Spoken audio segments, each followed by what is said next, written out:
parfois, ça va bien, et puis parfois ça va pas bien. Et même dans la même journée, en fait, on peut avoir des moments où on est en forme, on va bien, et on est en forme et le moral va bien. Et puis des fois où tout d'un coup, par exemple, on se réveille et d'une sieste, et puis on a bien envie de faire pipi, et puis malheureusement, on s'est fait pipi dessus, ou bien on a mis une protection qu'on avait mal mise, et on se rend compte qu'on doit se changer. Pour se changer, c'est la galère. Et, et, euh, et à ce moment-là, on se rend compte qu'on est vraiment handicapé. Enfin, qu'on est devenu handicapé, quoi. Parce que, c'est pas parce qu'on est sclérosé en plaques qu'on est handicapé. Enfin, comment dire ça? On a une maladie au départ. On a atteint de la sclérose en plaques. Bon. Quand on a une forme rémitante, au départ, le handicap, c'est, on dit pas handicapé, on est en ALD. Vous voyez? On a une infection de longue durée. Voilà. Ce qui est vrai. Et puis, quand on passe en progressive, que ce soit, là, je parle de secondaire progressive, mais pour ceux qui n'ont jamais eu de poussée, la différence, c'est plus ni moins qu'une poussée en continu. Si vous voulez, en fait, la différence, c'est qu'on n'a pas de rémission. Voilà. Ça progresse tout à petit. Et du coup, on n'a pas à faire de plus de cortisone. C'est le seul avantage que j'y ai trouvé, d'ailleurs. De toute façon, on ne choisit pas. Et la réflexion que je me faisais, c'était la suivante. Je me disais en rigolant, hein, bien sûr. J'ai hâte qu'on soit à l'ère où on aura des petits robots chez soi. En fait, les aides de vie, elles vont disparaître et ça va être des robots. J'espère pas pour elles, parce que bon, ça va pas remplacer le côté humain. Mais, par exemple, c'est un peu comme un toutou, je suis désolée de le dire, hein, c'est un peu comme ça que c'est une idée comme ça qui m'est passée dans la tête, je vais essayer d'articuler. Il me disait, pour m'aider à me changer, s'il y avait une personne, ce serait plus simple pour moi, et je me sentirais moins handicapé, quoi. Comment on va dire ça?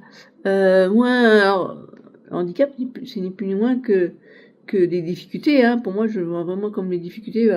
Par exemple, pour s'habiller, ça veut dire quoi? Ça veut dire déjà enlever ce qu'on portait déjà sur soi pour mettre autre chose. Faut passer un pied, puis l'autre, puis remonter, et puis après, une fois qu'on l'a au niveau du genou, arriver à sortir de son fauteuil pour se mettre debout, pour pouvoir tirer jusqu'à la taille. C'est des détails comme ça qui paraissent anodins pour une personne qui s'habille tout seul. Mais voilà, quand on n'y arrive plus, parce que on va arrêter de dire handicapé, eh bien, c'est compliqué. Et donc, je me disais, mais j'ai hâte un jour, je puisse appliquer de l'aide, et un peu comme si on pouvait éteindre et allumer comme on veut la personne qui va nous aider. Là, c'est un gros délire, hein, quand je parle là-dedans, hein. Mais bon. Et après, je me disais, finalement, aujourd'hui, j'ai donné mon aide de vie à mon père. Je vous explique. C'est pas du tout comme ça, comment ça s'est passé, mais disons que l'aide de vie qui me suit depuis 10 ans maintenant, au départ, elle intervenait pour mes parents et pour moi. Et mon père, il est en maison de retraite maintenant depuis 2019. Et aujourd'hui, il y avait une sortie organisée à l'extérieur de sa maison de retraite. Et j'avais dit à mon aide de vie, écoute, si c'est ok, vas-y, parce que si personne n'y va, il pourra pas y aller. Parce qu'en fait, il y a que 2 places accordées à une aide pour, comment dire, il y a que 2 personnes, 2 résidents de la maison de retraite qui peuvent assister à cette sortie. Parce que mon père est en fauteuil roulant maintenant. Et donc, du coup, elle m'a dit, écoute, je vais y aller, y a pas de problème. Et voilà, et ça finit à 17h. Et du coup, elle est pas venue ce soir. Et ce matin, ça a été un peu expéditif, puisque j'avais la kiné, mais bon, elle est venue, elle a passé 1h30. Et donc, je me débrouille toute seule ce matin, et ce soir, c'est pareil. Donc là, il y a tout à débarrasser, mais je prends un petit temps de pause. Et donc, le coup je sais pas ce qui s'est passé, pourquoi, bref, cet incident a fait que, tout de suite, ça me met, comment dire, je me dis, ah non, mais, j'avais pas pris, vous connaissez la théorie des cuillères? Je vous explique.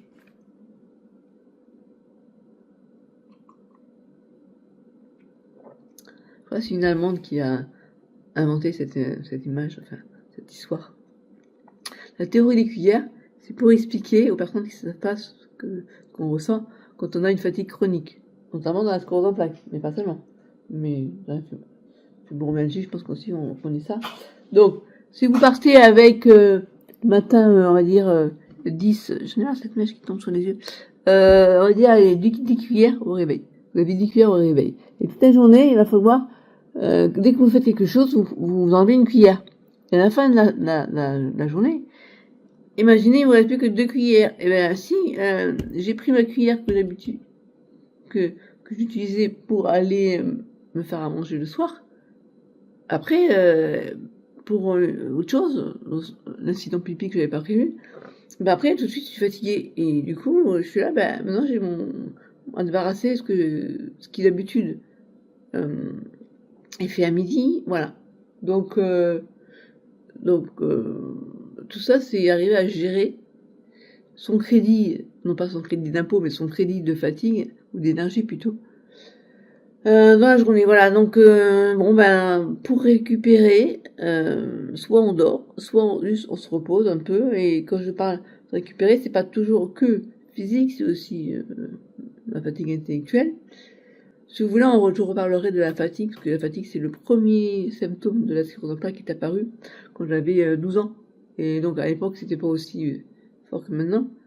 Et à l'époque, on savait pas. J'ai su que la fatigue que je vivais depuis longtemps était liée à la sclérose en plaques qu'à mes 38 ans, quand on a appris que j'avais eu sclérose en plaques. Voilà. Qu'est-ce que je voulais dire de plus Je vais vous montrer, donc, à la fin de cette vidéo, j'ai fait une petite vidéo et des petites photos, des photos que j'ai prises au CHU hier. Alors, on m'a sorti, on est allé en ambulance. Parce que non, c'est compliqué pour prendre le fauteuil. Il est lourd. Enfin, il est lourd. Il est moins lourd que celui que je vais avoir à Sirou. Mais il reste lourd quand même quand c'est au quotidien. C'est compliqué de le mettre dans un véhicule, dans le coffre d'un véhicule, dans le coffre d'un véhicule. Du coup, je prends une ambulance quand on va au CHU notamment, mais j'aime pas être véhiculé allongé, c'est pas terrible. Ça me rappelle en plus de mauvais souvenirs de l'hiver 2023. Mais bon, voilà. Mais en plus quand il pleut, ils ont été sympas les ambulanciers parce qu'ils ont nettoyé, ils ont séché le matelas avant de me mettre dessus. Mais dans ces moments-là, on se sent, comment dire ça? Il y a fut une époque où, quand j'allais au CHU en neurologue, j'y allais avec ma mère. Puis après, des fois, j'y allais toute seule. Mais je me débrouillais. Je conduisais, je me garais, je marchais, voilà. Donc, bon, les temps sont durs. Et qu'est-ce que je voulais vous dire? Oui, ça y est, je sais ce que je voulais vous dire.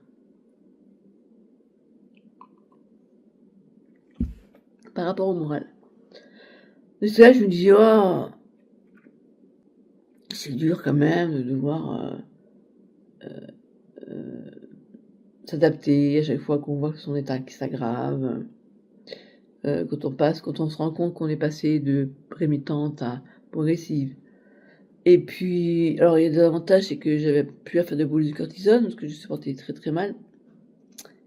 Mais c'est un état qui s'aggrave au fil du temps, et sans qu'il y ait de grosses crises. Et donc, hier, quand j'ai vu une neurologue, je suis allée un peu à reculons parce que déjà, je n'aime pas l'hôpital. J'ai des souvenirs. Mon père y a été un mois quand il était dans le coma. Ma mère y a été en soins palliatifs. Moi, j'y ai été quand j'étais mal aussi. Bref, mais bon. Et là, j'y allais parce que c'est le rendez-vous, ma consultation annuelle. Mais la seule chose que je lui ai demandé, c'est est-ce que j'ai pas besoin de faire une nouvelle IRM? Ça fait quand même 4-5 ans qu'on n'en a pas fait. Il me dit non, bon, ok. Et puis après,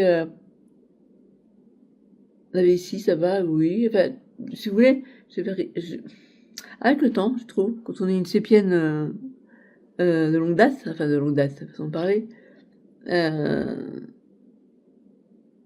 moi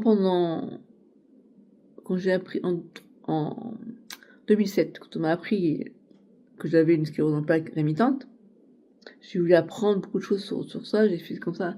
C'est à ce moment-là que c'était mes débuts sur YouTube. Où j'avais une première chaîne YouTube qui a changé, maintenant c'est plus la même, et où j'ai fait pas mal de vidéos où je rejouais des scènes que j'avais vécues avec mon premier neurologue, des difficultés que j'avais vécues, j'avais tourné en dérision pour essayer de mieux accepter la situation. Et là maintenant, je lui disais, il faudrait que je me remette à faire des vidéos marrantes, ça peut être sympa, quoi. Et puis finalement, ouais, j'ai des idées, mais en pratique, j'ai plus la force de le faire. Enfin, en tout cas, toute seule, j'ai moins envie d'en faire. Jouer les différents personnages à l'époque, je prenais des costumes et tout, des déguisements, enfin je m'éclatais quoi. Mais toute seule après c'est moins. Là j'ai plus dans le mood de vouloir faire ça avec d'autres personnes quoi. Et où je voulais en venir, c'est que je me disais, ben, une fois on n'a pas trop le moral, même dans la journée, on peut passer de ça va à voilà, c'est dur, le jour où je pourrais plus me changer, je restais dans le pipi toute la journée, jusqu'au soir, comment je vais faire? Et du coup, j'imaginais qu'un jour on aurait des robots intelligents euh, qui pourraient nous aider, enfin, je partais dans un gros délire. Et je me disais, de toute façon, quand tu m'as demandé le moral, j'ai envie de dire, de toute façon, c'est pas à vous que j'ai envie d'en parler, parce que vous êtes médecin, alors vous allez faire quoi si je vous parle de, ouais, non, pas trop, vous allez faire quoi? Vous allez me donner un médicament? J'ai pas envie d'un médicament. La dernière fois que j'ai parlé de mes douleurs aux jambes, il m'a mis son médicament et je l'ai pas pris. Parce que, déjà parce que je m'étais promis que quand j'en suis sortie de la phobie sociale, qui était peut-être pas une phobie sociale, mais plutôt un stress post-traumatique, bref, euh, eh bien, je m'étais juré de plus jamais reprendre d'anxiolytiques ou d'antidépresseurs. Donc, quand un neurologue me prescrit un antidépresseur pour me dire ça va vous calmer vos douleurs, ben moi je dis non, non, ben non, tant pis, je vais supporter mes douleurs. Et donc du coup, ben tout va bien.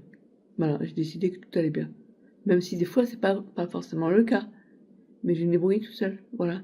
Et pour parler de ça, je suis en train de faire des recherches parce que je suis très, comment dire,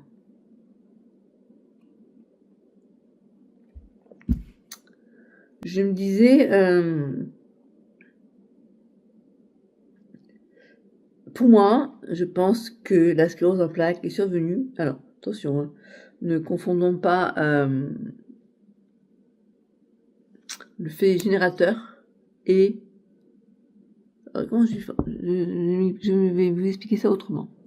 D'abord, je finis ma phrase. Pour moi, dans mon cas personnel, je pense que la sclérose en plaques est une conséquence j'allais dire à long terme, mais pas forcément, parce qu'on peut considérer que j'ai la sclérose en plaques depuis mes 12 ans, mais que on s'en est rendu compte qu'à mes 38 ans, il y a eu un effet rapide quand même. Vous savez que le stress chronique peut influencer, peut impacter le système immunitaire. Et dans mon cas, je pense que mon vécu traumatique a provoqué la sclérose en plaques. Donc, du coup, dans ma tête, ça cogitait et je me disais,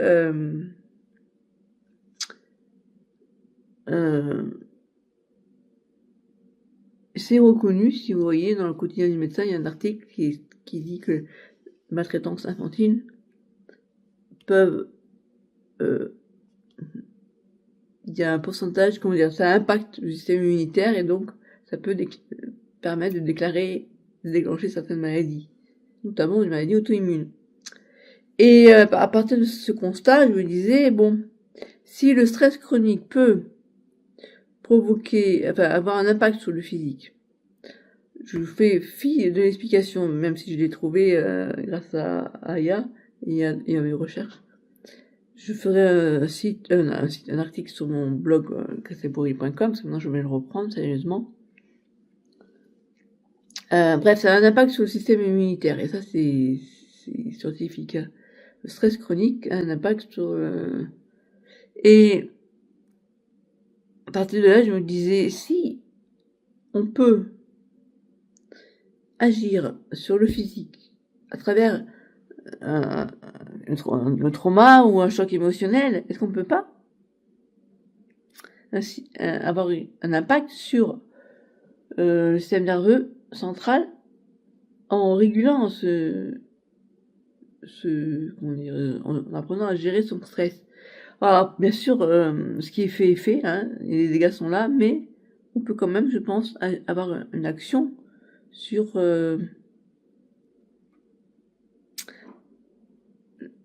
il y a ce qu'on appelle la neuroplasticité du cerveau. Le corps humain est capable de régénérer des neurones, enfin de recréer des neurones. Alors bien sûr, avec le temps et avec l'âge, on fait de moins en moins, mais Voilà, et ça c'est un phénomène quand vous coupez, par exemple, moi je me suis coupée, eh ben, au bout d'une semaine, il n'y a plus rien. Voilà. Et s'il peut y avoir des... Qu'est-ce qui pourrait permettre aux neurones de se régénérer? Parce que là, on parle beaucoup de myéline, de faire d'accélérer la reconstitution, la régénération de la myéline étant la gaine qui protège la fibre nerveuse. Mais quand la fibre nerveuse, les axones ont été endommagés, dans le cas de la forme progressive, est-ce qu'on ne pourrait pas arriver à avoir un impact sur une régénération cellulaire, quoi? Voilà, donc ça couchait dans ma tête. Et je me disais, de toute façon, je parle pas de guérison, hein, je suis pas comme certains médecins un peu... parce qu'il y a, ouais, bref, je pense à quelqu'un qui est décédé d'ailleurs d'avoir négligé la médecine pour se soigner autrement. J'en suis pas à dire ça. Je pense que c'est une réflexion que j'ai envie d'avoir, mais je dis pas qu'il faut zapper les traitements allopathiques, pas du tout. Bref, tout ça pour dire que je vais m'intéresser sur ce blog et sur cette chaîne à l'impact des traumas sur le physique et à savoir comment guérir d'un stress post-traumatique, mais aussi si je considère que ma sclérose en plaques est liée à ces traumas, est-ce que je peux au moins la stabiliser, la maladie? Je ne parle même pas de guérison, de sortir, ou bref. Je parle juste d'arriver à calmer, comment dire, à calmer le risque inflammatoire. Et il y a deux types de sclérose en plaques. Il y a un type des épisodes inflammatoires qui sont les poussées, et puis la progression du handicap continue. Et ça, ils savent pas trop. Et je me disais, bah écoute, puisqu'il n'y a pas vraiment de traitement, moi, je prends la Copaxone pour éviter les poussées, mais je prends rien pour le risque de... Enfin, pour le risque. Oui, ça se... Pour l'aggravation de la maladie au fil du temps. Et je lui dis, ben si je peux agir là-dessus, pourquoi pas, au moins stabiliser la maladie. Voilà. Alors comment?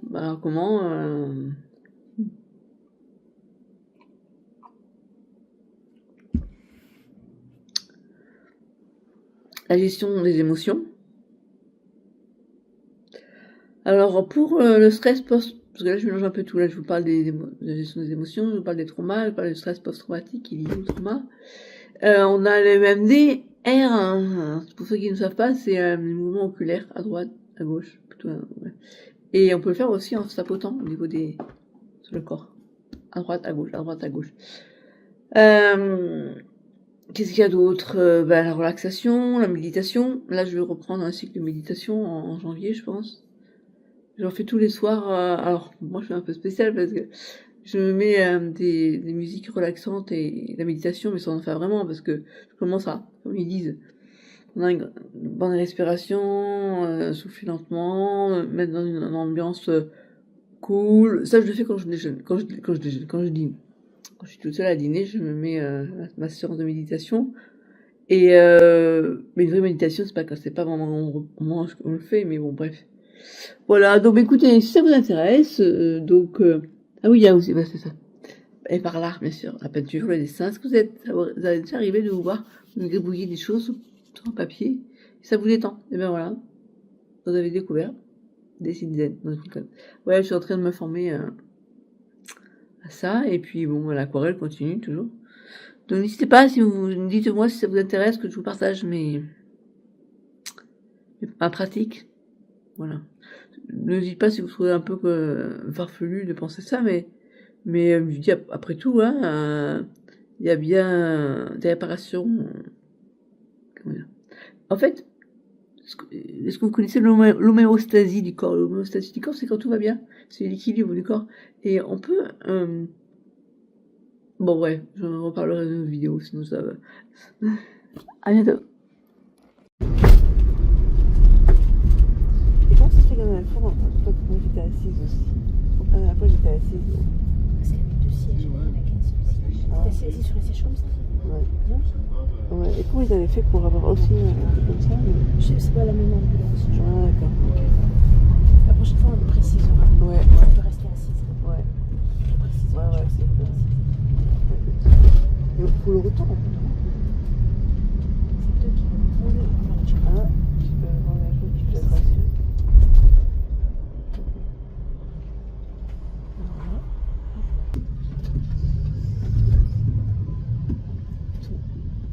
Hier, j'ai mis une vidéo sur YouTube. Moi, j'avais bonne mine. Mais t'as pas changé. Ah oui, t'as changé. Ah, mais c'est ça. Allez, c'est parti. C'est le chou. On est arrivé.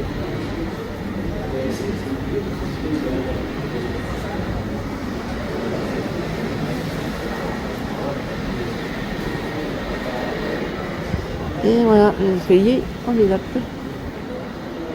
Allez. Je ne sais pas où faut passer. On disait que c'est par là. Si, mais quand on va à l'ascenseur? Non, mais peut-être. Hein. Et après? Mais comment tu sais? Tu sais Bah, je me souviens quand alors c'est bien, c'est bien. Je te mets pas le doute. Je me pose la question. Ah. C'est pas indiqué. Ok, magnifique. Magnifique.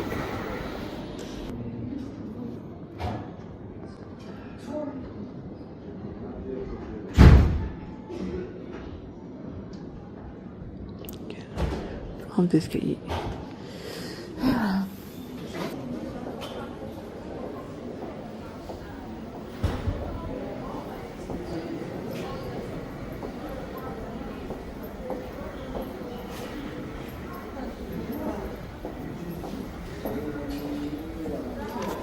On peut remettre les vêtements, ils vont faire froid.